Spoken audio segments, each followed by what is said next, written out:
आज हम अपने इस गरीब पेन के साथ बेसिक प्रोपोर्शनलिटी थ्योरम मैं गरीब हूँ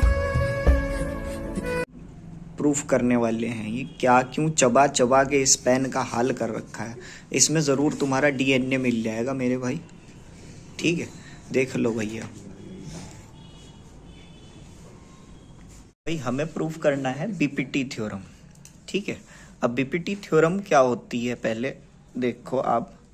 बीपीटी थ्योरम हमें प्रूफ करनी है, तो हमें एक ट्रायंगल ले रहा हूँ, ठीक है, ठीक है भाई। एक ट्रायंगल ले रहा हूँ, ये ए बी सी डी और ई। अब सुनो, बात को सुनो। बीपीटी थ्योरम क्या है? तो एक चीज़ आती है, आपका जो ट्रायंगल वाला चैप्टर है उसके अंदर ये बताया गया है कि अगर ये लाइन इसके पैरेलल है तो इन दो लाइंस का रेशो यानी A D upon D B equal है ए ई अपॉन ई सी के। यही थी ना भाई बीपीटी थ्योरम, यही है, ठीक है भाई। ये चीज़ हमें प्रूफ करनी है बाय बीपीटी। तो बीपीटी थ्योरम, बीपीटी की फुल फॉर्म क्या है भाई? बेसिक प्रोपोर्शनलिटी थ्योरम, ठीक है। तो हमें ये प्रूफ करना है, मान के चलो हमें ये प्रूफ करना है। ये क्वेश्चन डायरेक्ट आ जाता है, वो कह देते हैं कि जी प्रूफ कीजिए ये अगर एक लाइन पैरेलल है तो ये लाइन का रेशो, इन दो लाइंस का रेशो और इन दो लाइंस का रेशो इक्वल है, ये प्रूफ कर दो। आपने mid point theorem class 9th में पढ़ी होगी। अब आप क्या करो, एक ट्रायंगल ले लो, कौन सा वाला मैं बता रहा, एक ट्रायंगल ले लो आप, ट्रायंगल ले लो, वो मुझे इससे लिखना था, गलत किया मैंने। तो ट्रायंगल ले लो आप ए डी ई। अब जब मैं एरिया निकाल रहा हूँ, एरिया ऑफ ट्रायंगल किसका? Area of triangle A D E का, ठीक है, ए डी ई का। तो मैं लिखूंगा हाफ इंटू बेस। अब देखो, अगर मैं हाइट इसको मान लूं, हाइट इसको मान लूं, इसको देख रहे हैं आप, हाइट किसको मान रहा हूं, ठीक है। और तो हाइट अगर इसको मान लूं, बेस ये होगा, तो ये हो जाएगा ए डी, ठीक है, into base, half into base into height. Height ये हो गई कोई लाइन, इस लाइन का नाम हम दे देते हैं ई एफ दे देते हैं, ठीक है, ई एफ। तो ई एफ, यहाँ तक कोई मसला नहीं है, कोई दिक्कत परेशानी नहीं है, कोई मसला नहीं है। और इसी ट्रायंगल का एरिया अगर मैं इसको इस तरह भी तो कर सकता था, ए डी ई को कहीं ट्रायंगल को मैं इस तरह भी निकाल सकता था, हाफ इंटू, भाई अगर बेस ये ना लेके मैं यूं ले लेता, बेस ऐसे ले लेता मैं, ठीक है। तो हाइट जो है ये आ जाती मेरी, ये ई एफ थी तो ये डी जी, इसे जी ले लेते हैं, बात समझ में आई। तो ये आया मेरा ए ई मल्टीप्लाई बाय डी जी, ये और ये प्रूफ हो गई, बात समझ में आ गई। अब मैं आता हूँ नीचे वाले ट्रायंगल में। तो एक ट्रायंगल मैं पहले लूँगा, ये लूँगा मैं डी ई सी, ठीक है। तो एक ट्रायंगल मैंने लिया, इन ट्रायंगल डी ई सी। मसला है, दिक्कत है, परेशानी है। एक बात और सुनो, अब अगर हम डी ई सी को ऐसे देखें यूं, इस तरह से, तो ये लाइन ना, ये ऑब्ट्यूज एंगल बन रहा है एक तरह से, सीधा नहीं। और तो हाइट जो है हमारी वो डी जी ही आ रही, हाइट जो है हमारी वो डी जी ही आ रही है। तो मैंने कहा अगर मैं इसका ट्रायंगल का एरिया निकालता हूं, वो क्या आएगा मेरा, देखो वो आएगा मेरा बेस, अगर मैं ई सी लूं, हाफ इंटू बेस मेरा ई सी इंटू हाइट मेरी डी जी। मसला तो नहीं है भाई, दिक्कत तो नहीं है, ठीक है। एक ये ले लिया, दूसरा मैं एक और ट्रायंगल ले लेता हूँ, एरिया ऑफ ट्रायंगल, मैं अब दूसरा ट्रायंगल ले रहा हूं। अब जो ट्रायंगल ले रहा हूं मैं, वो ले रहा हूं मैं बी डी ई, ठीक है। अच्छा, बी डी ई के अकॉर्डिंग हाइट जो है मेरी वो ई एफ आ रही, ध्यान से देख लो आप, ई एफ आ रही, साफ दिख रही ना। तो इसके अकॉर्डिंग मेरी ई एफ आ रही है, तो वो बी डी ई लिया मैंने, तो ये आया हाफ इंटू बेस कितना, बेस भाई मैं बी डी ले रहा, बेस में बी डी ले रहा, हाइट मेरी ई एफ आ रही है।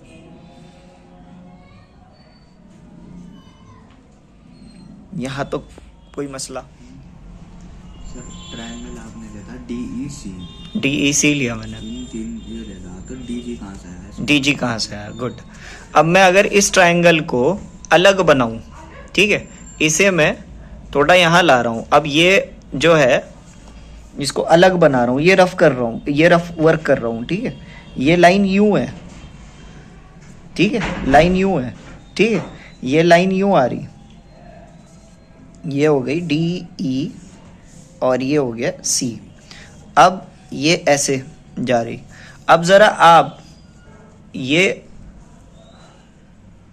देखो, अगर इसे हम बेस माने तो ये ऑब्ट्यूज एंगल निकल रहा, मतलब अगर मैं इसे सीधा रखूं, ऐसे सीधा रखूं, समझ रहे हैं ना, तो ये ऑब्ट्यूज एंगल ये ज्यादा निकल रहा, आगे निकल रहा है ये अगर मैं ऐसे लाऊं, ठीक है, हाँ ऐसे लाऊं मैं, तो ये ज्यादा निकल रहा, और यहाँ पे हाइट अगर मुझे चाहिए, यूं निकलेगी हाइट, ऐसे निकलेगी, और इस पॉइंट तक चाहिए, तो मैंने कहा इससे बढ़िया है मैं थोड़ा सा ये पॉइंट आगे बढ़ाऊं और ये हाइट वापस यूं लाऊं,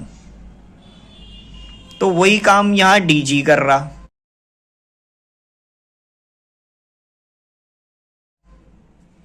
हाइट सेम बैटरी। बच्चे एक बात और सुन लो, इन दो ट्रायंगल का एरिया इक्वल होगा क्योंकि एक ही ट्रायंगल है ADE, लेकिन इन दो की कैसे इक्वल है बच्चे, दोनों ट्रायंगल एक ही पैरेलल लाइन के बीच में आ रहे हैं। ये वाला ट्रायंगल और ये वाला ट्रायंगल दोनों दोनों पैरेलल लाइन के बीच में आ रहे हैं, पैरेलल लाइन के बीच में आ रहे हैं, सेम बेस है दोनों का, तो हम ये मान सकते हैं दोनों का एरिया इक्वल होगा।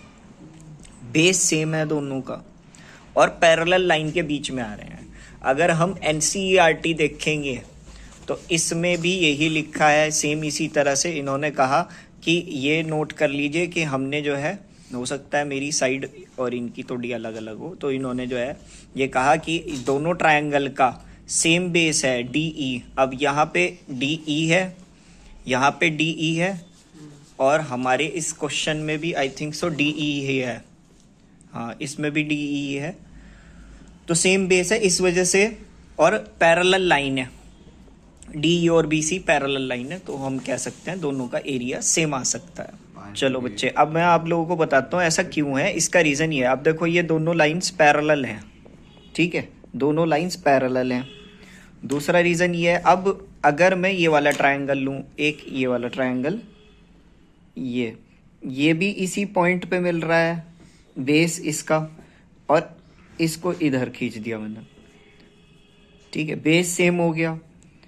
अब पैरेलल लाइन है, और ये मान के चलो आप, ये लाइन जो है ना दोनों यहीं तक ही ओवर हो रही हैं, यहीं तक ही ख़त्म हो रही हैं, तो ये लाइन एक ट्रायंगल ये हो गया हमारा,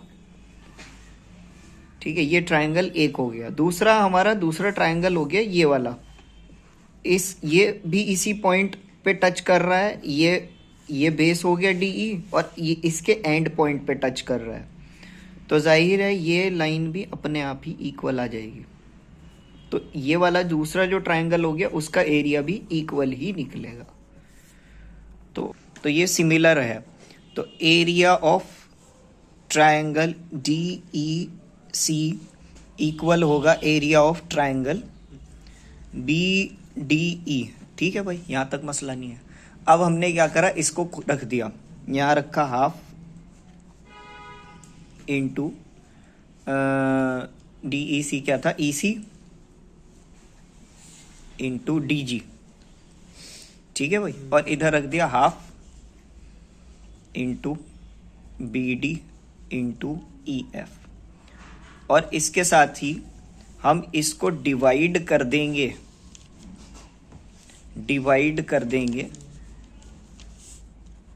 एरिया ऑफ ट्रायंगल ऊपर वाला एडीई,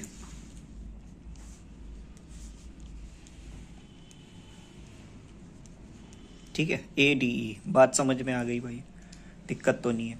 अब ये एडीई यहाँ पे कौन सा वाला रखेंगे, ये दो तरीके से एरिया निकाल लिया हमने, ठीक है, दो तरीके से एरिया निकाल लिया हमने, दोनों में से कौन सा रखेंगे, तो जिसकी हाइट सेम है, जैसे ये वाला, इसमें भी डीजी हाइट है और इसमें भी डीजी हाइट है, ये वाला रखेंगे हम, तो हाफ इंटू ये आ गया भाई ए ई मल्टीप्लाई बाय डी जी, और यहां रखेंगे हाफ इंटू क्या है भाई ए डी मल्टीप्लाई बाय क्या है ई एफ। चलो जी, हाफ से हाफ कट गया ऊपर नीचे, इसमें भी, और डी जी से डी जी कट गया, ई एफ से ई एफ कट गया, बचा क्या यहाँ ई सी अपॉन ए ई, और यहाँ क्या बच गया B D upon A D. अब आप कहोगे सर हमें तो ये लाना था, कहाँ गया, A D upon D B और ए ई अपॉन ई सी, तो मैं ले आया, थोड़ा सा उल्टा ले आया मैं, कॉपी को मैं थोड़ा पलटूंगा, हाँ, तो इसे दोबारा लिख रहा हूँ मैं, ठीक है भाई। अब मैं क्या करूँगा, इस ए डी को ऐसे ऊपर ले जाऊँगा और ए ई को ऐसे क्रॉस कर दूंगा, इन्हें इसे क्रॉस और इसे भी क्रॉस, ठीक है, क्रॉस कर दिया मैंने, ए डी और ये बी डी नीचे आ गया, ठीक है भाई, और ए ई ऊपर चला गया और ई सी नीचे आ गया। अब देख लो आप, ये और ये हो गई प्रूफ भाई, दिक्कत तो नहीं है, कोई मसला तो नहीं है, क्लियर हो गया। अब इसे याद कर लेना, डायरेक्ट क्वेश्चन में आ जाता है, वो डायरेक्ट कह देते हैं, या तो कह देंगे डायरेक्ट कि प्रूव बेसिक प्रोपोर्शनैलिटी थ्योरम, या वो ये कह देंगे कि अगर if in a triangle a line is parallel to इस बेस, ठीक है, so prove that their other sides of a triangles are equal in the ratio, कुछ इस तरह से ही क्वेश्चन आ जाएगा, ठीक है, ठीक है भाई। तो ये थ्योरम है आपकी, और ये डायरेक्ट क्वेश्चन में आती है, स्टैंडर्ड में भी आ सकती है, बेसिक में भी आ सकती है, दैट्स इट। थैंक यू, धन्यवाद जी, बहुत बहुत शुक्रिया जी, काम हो गया हमारा, ठीक है। यहाँ